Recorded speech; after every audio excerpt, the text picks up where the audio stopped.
எல்லாருக்கும் வணக்கம். இன்றைக்கி எங்கள் வீட்டில் மத்தி மீன் குழம்பு. இந்த மத்தி மீன் குழம்பை எப்படி செஞ்சேன்னு பார்க்கலாம் வாங்க. இதே பக்கத்தில் செஞ்சிங்கன்னா செமையாக இருக்கும். நீங்களும் இதேமாரியே டேஸ்ட்டாக சமைச்சு சாப்பிடுங்க. நான் எப்படி செஞ்சேன்னு சொல்கிறேன் வாங்க. ஊற்றிக்கலாம். ஒரு 2 ஸ்பூனு கடலெண்ணெய் ஊற்றியாச்சு. எண்ணெய் சூடு ஏறட்டும். வெந்தயம் சேர்த்துக்கலாம். எண்ணெய் சூடு ஏறிட்டு இப்போ வந்து 1/2 ஸ்பூனு வெந்தயம் சேர்த்துக்கலாம். வெந்தயம் செவக்கட்டுங்க. இப்போ வந்து பச்சை மிளகாய் சேர்த்துக்கலாம். கருவேப்பிலை சேர்த்துக்கலாம். சின்ன வெங்காயம் சேர்த்துக்கலாம். நல்லா வதங்கிக்கலாம்.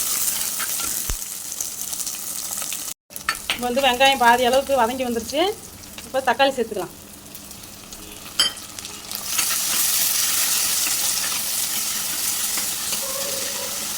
தக்காளி வதங்கட்டும். தக்காளி வதங்குது.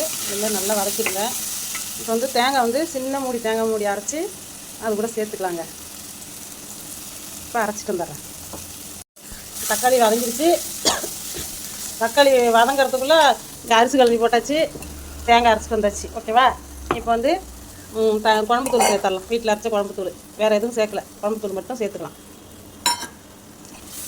வீட்டில் அரைச்ச தூள் இல்லைன்னா 2 பங்கு மல்லித்தூள்னா 1 பங்கு தனி மிளகாத்தூள், சீரகத்தூள், சோம்புத்தூள் எல்லாம் போட்டு, மஞ்சத்தூள் எல்லாம் போட்டு குழம்பு வைக்கணும். அதெல்லாம் தனித்தனியாக எடுத்துக்கிட்டு இருக்க முடியாதுன்னு தான் நாங்கள் ஒன்றா அரைச்சி வச்சிட்றது. இதேமாரி சீக்கிரம் ஆகிடும் வேலை. இப்போ வந்து தேங்காய் சேர்த்துக்கலாங்க. புளி தண்ணி இதில் ஊற்றி அலசி ஊற்றிக்கலாம். இப்போ அடுத்தது புளி தண்ணியை சேர்த்துக்கலாம்.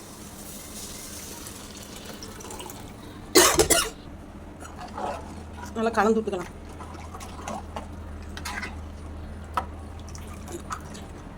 இந்தளவுக்கு இருந்தால் போதும். ரொம்ப திக்காக வைக்கணும்னா தண்ணியாக இருந்தால் நல்லாயிருக்கும் மத்தி மீன் குழம்பு. இப்போ மூடி போட்டு கொதிக்கிட்டுங்க.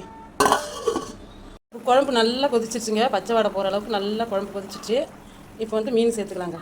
பாருங்கள், மீன் தண்ணியெல்லாம் வடிகட்டிட்டு எடுத்து வச்சுருக்கேன். இப்போ மீனை சேர்த்துக்கலாங்க. இப்போ சிம்மில் வச்சுங்க. அடுப்பை குறைச்சி வச்சுக்கிட்டு இப்போ எடுத்து சேர்த்துடலாம். ரொம்ப கொதிக்க விடக்கூடாது. சிம்மிலே இருக்கட்டும். இப்போ மீன் கரையாமல் இருக்கும்.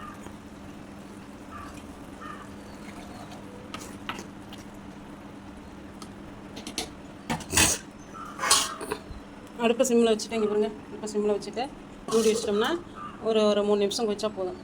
நல்லா வெந்துடும்.